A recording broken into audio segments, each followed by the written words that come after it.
Ladies and gentlemen, welcome to Marketing Monday, wins and fails, where we go over all of the wins and the fails in the last week in marketing and business. And this week we have quite a few of them, starting with, of course, an update on the trial of the century from Sam Bankman-Fried.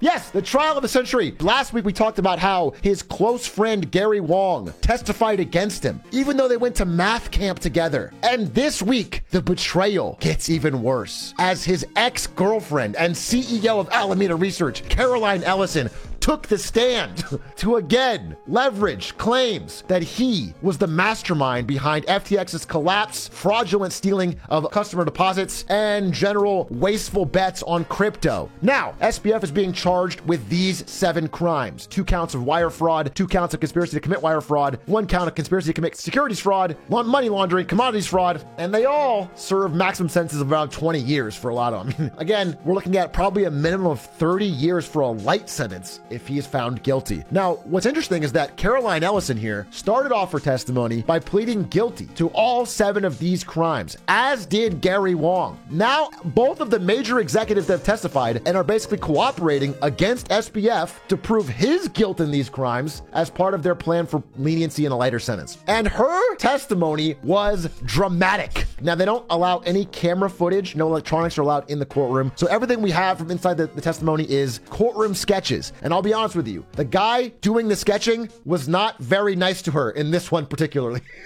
But her testimony was kind of a bombshell. So, number 1, the key crime of the whole thing, which is that when Alameda ran out of money, which is his trading firm, they decided to plunder the customer accounts of FTX to help pay Alameda's debts. But we kind of knew that going in. What was more interesting was the personal details. She said that he was incredibly ambitious, thought there was a pretty good chance he would one day be the president of the United States. She also said FTX was running from panic to panic, putting out fires. There was constantly some financial problem they had to figure out some solution for. And the most interesting one was they had $1 billion of funds locked inside a Chinese crypto exchange they needed to get out. And their plan was to hire Thai prostitutes to use their social security numbers to sign up for that Chinese trading firm. They'd make poor trades against Thai prostitutes, so all of the money would go to the Thai prostitutes account and they could withdraw it. It didn't work. They also tried actual bribes against Chinese officials. They didn't get it. Again, all of this is customer funds they're punting. But it got more serious. Caroline Ellison eventually ended up breaking down and crying on the stand, as she said Sam Bankman-Fried had a culture of basically bullying her, blaming her for the problems, saying the reason Alameda was, $14 billion in debt with customer funds was because she didn't hedge well enough. Largely from what I've seen from Sam Bankman-Fried's antics and what he's sent to reporters and the narrative he's trying to tell is that he wants to pin a lot of the problems here entirely on her and basically say that he didn't know what was going on and she was so bad at her job that he couldn't have known. Now, of course, all of this falls apart because there's the core problem where he took money that was customer funds and gave it to Alameda. That being said, there is a lot of evidence that she wasn't very good at her job. It doesn't matter, but it is true. Here's an interview she had from before everything went down. Yeah, absolutely could pull it off without my math degree. Use very little math. Use a lot of elementary school math. Being comfortable with risk is very important. We tend not to have things like stop losses. I think those aren't necessarily a great risk management tool. Okay. A stop loss is where you set up a defined number. Like, let's say you buy stock at $80. You might set a stop loss to automatically sell at 60, so you don't lose too much. They've decided they don't need that. and this is all kind of relevant because the reason this scam that they were pulling was found out relatively quickly is because all of the money they were stealing from customer deposits, they were punting on really stupid crypto bets. If they had made smart bets, people wouldn't even have known there was fraud. The second there was a crypto downturn, which happened in summer of 22, that's when FTX collapsed because all of the money that they had punted on everything was down to zero. Everyone asked for their money back. They didn't have it. Trying to think of a good example of a trade where I've lost a ton of money. Well, I don't know. I probably don't want to go into specifics too much with that. Well, you will in court. Sam Bankman-Fried, according to her testimony, obsessed over his image and in fact carefully calculated his messy hair, crumpled t-shirt image as the boy genius and obsessed over it daily. And someone who didn't care about money. It was very important that people around him didn't think he cared about money, according to her testimony, including when he first moved to the Bahamas, he had a nice luxury car, I think a Lamborghini, and he realized that was a bad look, so he switched it out for a Honda Civic to pretend that he was a guy that didn't care about money, and in fact had her do the same thing. But they both had luxury cars, they just didn't show it. And again, this is not just her. Sam Bankman-Fried took a ton of the money, put it on hugely illiquid bad investments, and it was lost. And let's not forget, a ton of the money was spent on what this guy, this is his friend Nishad, he was a chief engineer at FTX. He also flipped against Sam Bankman-Fried and testified. And he said basically that Sam Bankman-Fried had excessive spending, where he took FTX and spent it on $1 billion in endorsement deals with celebrities. And all of it was from customer deposits that they shouldn't have been using. And more of this came out as a secret recording of Caroline Ellison was revealed, where it's her talking to Alameda staff the day after FTX collapsed. And they're basically asking what went wrong. And she's pretty brutally honest in this. It's a 55-minute clip, so I'm not going to play the whole thing. But it's basically her just saying, we haven't been entirely honest. We did use customer funds. And then everyone who listened to her say this resigned immediately after. Now that we've had basically all of SBF's close friends, associates, and ex-girlfriend testify against him, his lawyers have not been able to find any dents, which means he's looking pretty screwed. So he has one last Hail Mary. Now, normally in a white-collar crime case like this, the defendant is very, very reluctant to testify. But because SBF is fucked, he is likely going to have to testify, get up on the stage, and try to make some kind of argument that he wasn't aware, wasn't at fault, whatever. But there's one thing holding him back from doing that.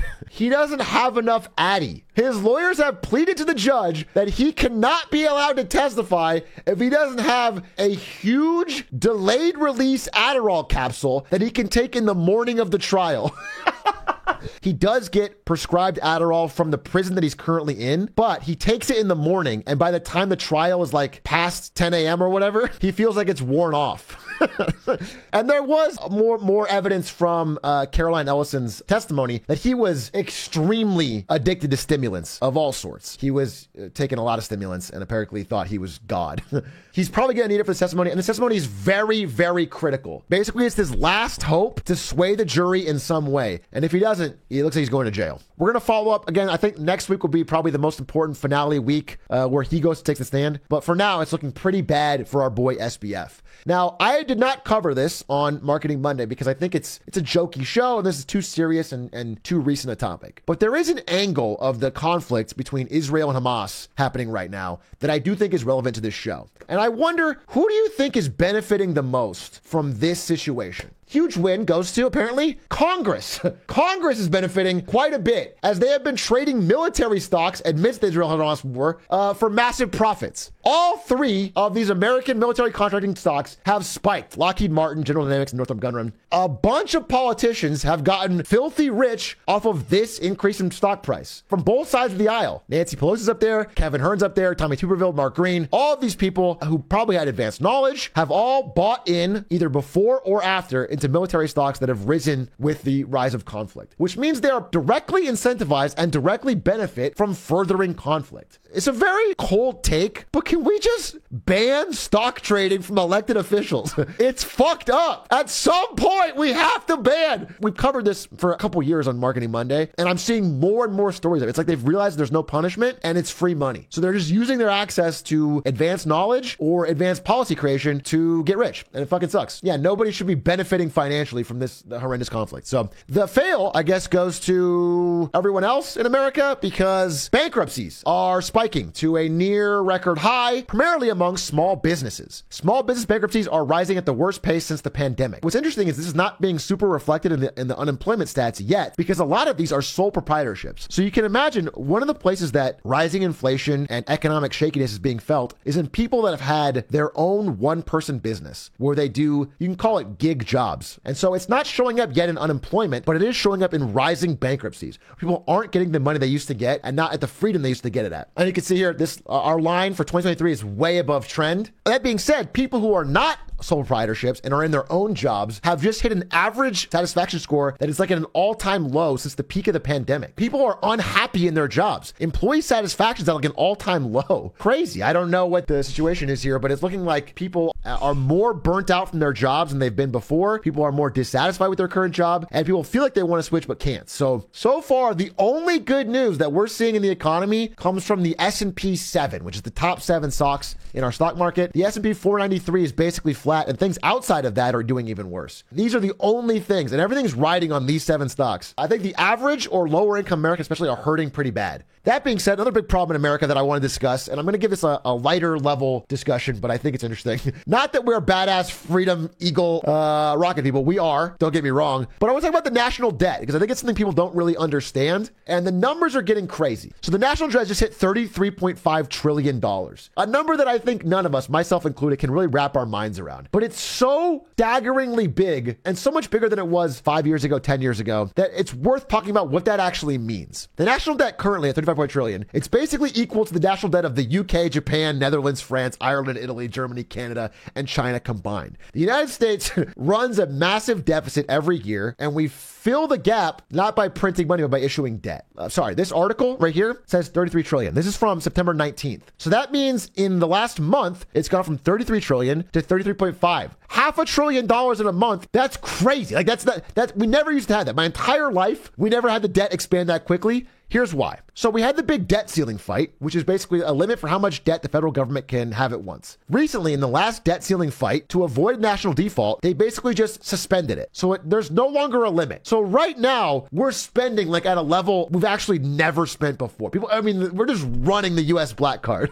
And I want you to understand that like when this rocket ship takes off and we just spend like crazy, I think this is the major cause that is keeping our economy even somewhat afloat right now. Rising interest rates have made car payments unaffordable, student loan payments unaffordable, house payments unaffordable, business debt unaffordable. All this stuff should cause a bigger crash. But right now, everything is being held up by the fact that the government is spending like fucking crazy. And eventually, there has to be a change because what happens is this money is owed to a large group of different people. Some of them is other countries, some of them is average people. Like I own some of the US debt. If you buy a US treasury, then the government owes you money. So let's say you have a budget. Let's say every year the government makes $100 billion from taxes. If they spend any more than that, that's called a deficit. How do you pay for that deficit? You have two options. One, you could issue debt, which is like making U.S. treasuries that countries buy or we buy or governments buy or banks buy. Number two is you can print the money. If you print the money, you get fucking inflation. You get too much money, and that's a problem. So they try to avoid printing the money, which is why they issue the debt. The problem is if you make a treasury and issue debt, you have to pay interest payments on it every year. And so now a huge portion of the government's budget every year is just going to paying interest. Like we spend 18% of our budget on the military and like 18% on interest payments. And if we don't figure out a solution, if we don't find a way to cut the debt soon, eventually something like, 30% or 40% or half of all tax dollars just go to nothing. They just go to interest payments on a debt that's not paying down, which means one way or another, two things have to happen. One, the government spends less. Two, the government taxes more. Or three, the government prints money and we get insane inflation. Those are the only options. So what happens if the United States doesn't pay? Who's going to do anything about it? If, for whatever reason, this gets worse and they decide, fuck it, we're not paying, then the next time this happens and you're short, you can no longer issue debt because no one will buy it, which means that you have to resort to the only other option, which is printing money. Once you start realizing that the only way out of your giant deficits is to print money, then their currency valuation goes to shit. That is like the end of the US dollar. Eventually, the government usually wakes up and realizes they have to do austerity or raise taxes,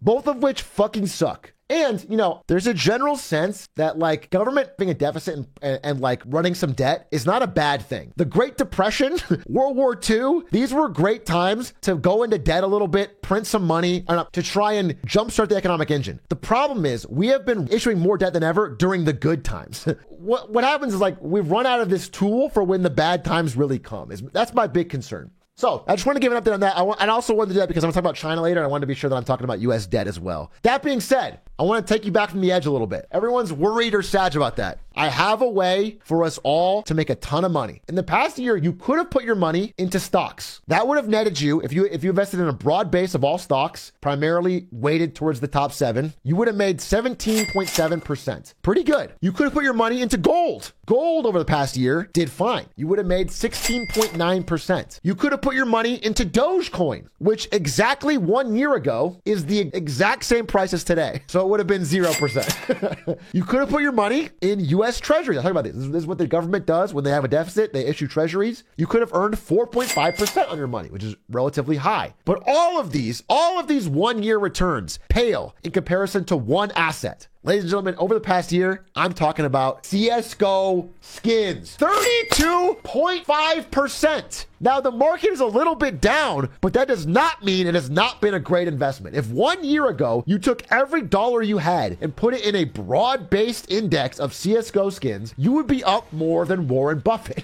You'd be up more than the average investor that bought the S&P 500. You'd be up big. That's been a great investment over the past year. All of these skins have seen massive price increases. Now, is there a risk to this? No, of course not. The only risk to this is if you run into my fail of the week and are a user of AMD. Because this guy, Neon, was one of the biggest CSGO traders since 2015. He made 100 grand trading CSGO skins, but he made one mistake. He bought AMD products. Because of a AMD anti-lag feature that got VAC banned, he lost $100,000 of knives in his inventory. AMD is working to address the issue, but I don't know. I don't still work at NVIDIA, but I do hold some stock. And I would say I'd feel a lot safer with my money on a nice NVIDIA product. That being said, researching this also brought me to an entirely different story where I want to give a win for the most shameless thing I've seen a company do in a minute. That's a pretty high bar. It turns out some documents were leaked during one of the Sandy Hook school shooter trials recently. It's again a years-long litigation that revealed Remington Firearms, one of the gun companies involved, for a while now, making secret deals to put their real rifles into Call of Duty for a reason of getting young potential shooters to come in contact with their branded firearms and ammunition through virtual gaming scenarios. When they say shooters, they mean customers. They don't mean actual school shooters. Basically, they've realized young people are not engaging with sports or with hunting or with firearms or with golf or with a lot of things in the same way. They're way more digital and they don't care. And so there's a lot of leaked emails from this company that basically said, like, it's a real irony that video games just a decade ago were considered the #1 threat to gaining new shooters and is perhaps now our #1 draw. According to them, putting their specific rifles into Call of Duty increases the sales. So they went to video game makers like Call of Duty and put in actual authentic rifles to try and build brand affinity from a young age, which is kind of fucking crazy. Again, here's the actual gun in game, and here is this executive showing it to a Call of Duty player at a firearms conference. Apparently, there's just been a long-going branding opportunity with video games where that's where they have real guns in the game and not like fake named ones. Speaking of video games, let's talk about the deal we've all been covering for a few months, Activision Blizzard, because it's finally gone through and I'm done fighting it. All right, this is fine. Let's go. Two major things that gamers have wanted from this deal are, number one, games are coming to Game Pass. Activision Blizzard games are coming to Game Pass. They announced that none of them are happening this year, but we anticipate begin adding games into Game Pass sometimes in the course of next year. So 2024 should be the first year that Activision Blizzard games start coming to Game Pass. And if you're a Game Pass user, this is a big deal and I'm happy for you, okay? Also, closer to now, we can all celebrate that Bobby Kotick is officially getting kicked out. Activision Blizzard CEO Bobby Kotick will remain in the role until the end of 2023, and then by January 1st, he's gone. He leaves behind a pretty damaged legacy. He was CEO during the many sexual assault and employee harassment claims, during many mass layoffs, and generally the mismanagement of Blizzard IPs that most gamers have noticed over the past few years, and they're excited to see a change. So he'll be out at the end of 2023, and it'll be Microsoft's hands in 24. What was funnier to me, kind of an unpopular figure, and he had to do an all-hands meeting to all of his employees and explain that he is leaving and what he thinks about the future of the company. Who do you think he chose as his on-stage partner to present all of this information. James fucking Corden. Who is advising this guy? Would you call an employee all-hands meeting to have Bobby Kotick and James Corden tag team the news? You couldn't make this up. And apparently, it's not like a random choice. They're close friends. And so he decided to bring him up on stage. Again, James Corden, who I don't think knows anything about games, was supposed to be the interviewer and asked him, like, what's the future of gaming? And Bobby Kotick says, fucking Neuralink. I mean, he's just waffling at this point because he's fucking out. He also asked him about cool future plans that'll happen because now Microsoft owns Activision. And the one thing he came up with was like, yeah, I think they'll probably bring back Guitar Hero. I mean, cool, I guess. They paid $69 billion to bring back Guitar Hero. I don't know. The whole meeting was fucking awful. And if I was an employee, I would feel so confused while I was watching James Corden interview my fucking CEO. Who, by the way, is super happy because he's walking away with $293 million of severance. At the very least, Microsoft cannot do worse, I think. Although I said that about Elon Musk and Twitter, so it remains to be seen. Another win I have to give, and this is going to surprise people, but I'm going to give a win to Netflix because it turns out that there's this thing called the cleanest dirty shirt. The United States dollar has it, where every currency sucks, but the US dollar sucks the least. So they get a lot of value and power from that. Well, it turns out that basically every streaming company sucks. They all are doing poorly. They're all having trouble with viewer churn, and they're all spending too much money. Netflix is the cleanest dirty shirt. Netflix is doing pretty well. In fact, Netflix is having a pretty big rebound in their stock price following a catastrophic collapse last year that we talked about. Look at this massive fucking dip, but now it's bouncing back. And it's because Netflix actually makes money. Not a ton of money, but they do. Netflix is profitable on a subscriber basis, and people keep subscribed to Netflix. They don't just churn out and watch one show. And so they're trying to go after a company that's struggling. Disney is struggling. Disney, as big as you think they are, is a smaller company than Netflix. And Disney is having huge debt hangover and struggle with Disney Plus. And so Netflix is finally trying to sort of step in and eat their lunch. They're opening fan interaction stores where you can play, shop, and eat. Now, these are not as big as a park or anything like that, but they're a step in that direction. Netflix wants to go into the physical world. They want like restaurants themed after their stores. They want to have like pop-up stores with merch and stuff related to their popular shows. They basically want you to be able to go in the physical world to things related to popular Netflix trends.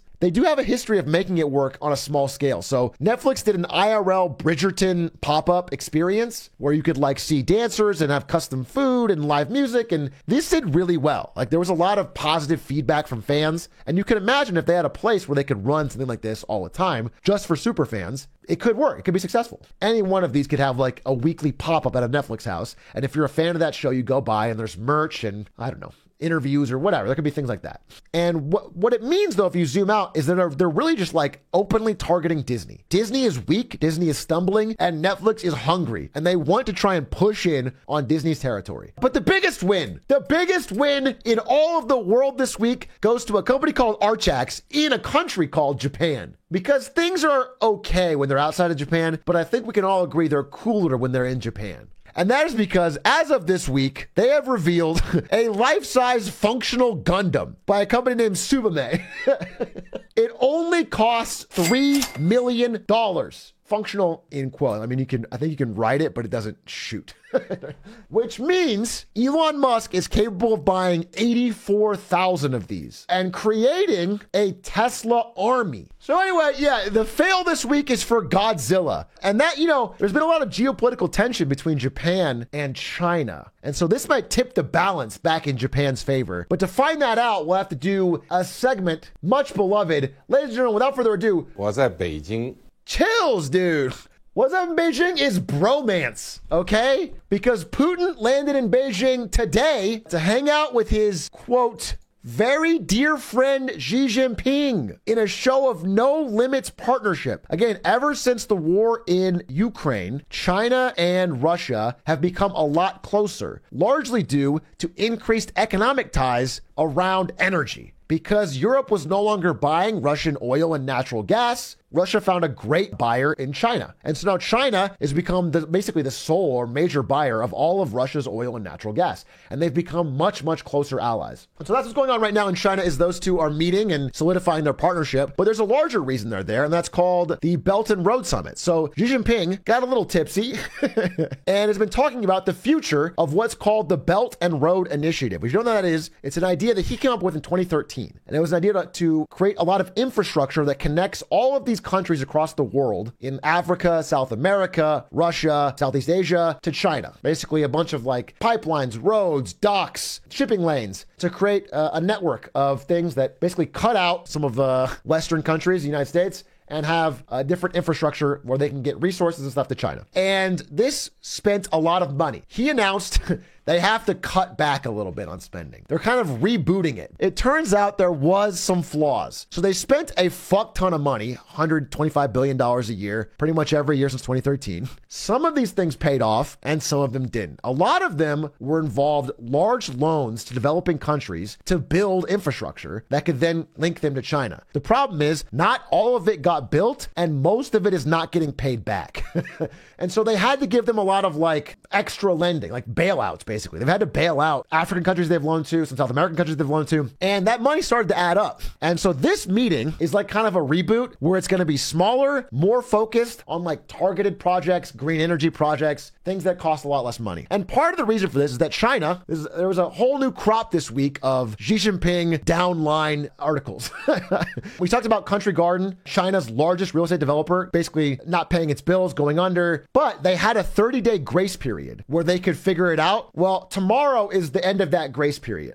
And if they don't pay the debt tomorrow, then all of their foreign bondholders, basically anyone not in China who invested in Country Garden, is not getting paid, which is going to cause another panic, another fresh round of selling, another fucking decline of real estate stocks on Chinese markets. What it's looking like is that China, which has bet its entire economy on real estate and is now paying the price, is still in a rough patch, or they have too many domestic problems to focus on to be making insane loans and investments around the world, what they were doing with Belt and Road. So they're cutting back on that. Now, I want to give credit here because China is going through, I'd say, a pretty serious economic problem right now. Unlike in 2008, when the United States had a big real estate crisis, one thing they're doing differently that I do want to give them a win for, they're actually arresting and prosecuting wealthy business leaders who helped push this crisis. I mean, I have to give credit there because we didn't do that in 07, and there is long moral hazard problems for that. This doesn't help the average person right now who's struggling with an unbuilt home or a declined value of a home, but at the very least, it may help the problems in the future. So again, the Evergrande founder was a very rich person. He's being investigated and arrested. But the larger issue that we're seeing from, again, I read a really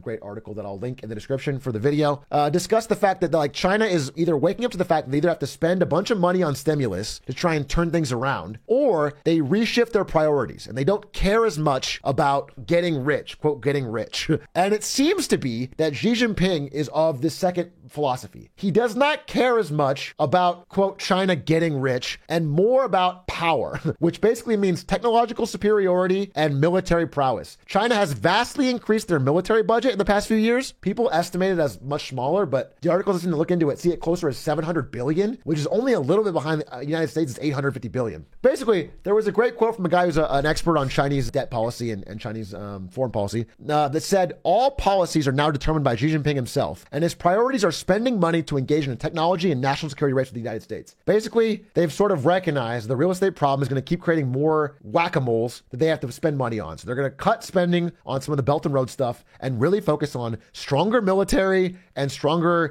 chip creation and technological superiority, which is kind of insane. And is again leading to further tensions and conflict between the United States and China, which I think is the story of our time right now. We'll follow that up in the future. Ladies and gentlemen, that is the end of What's Up by Jake, and that is the end of Wins and Fails this week. Tune in later this week for a full Marketing Monday on a brand new topic on Thursday. Check it out. Thanks for watching.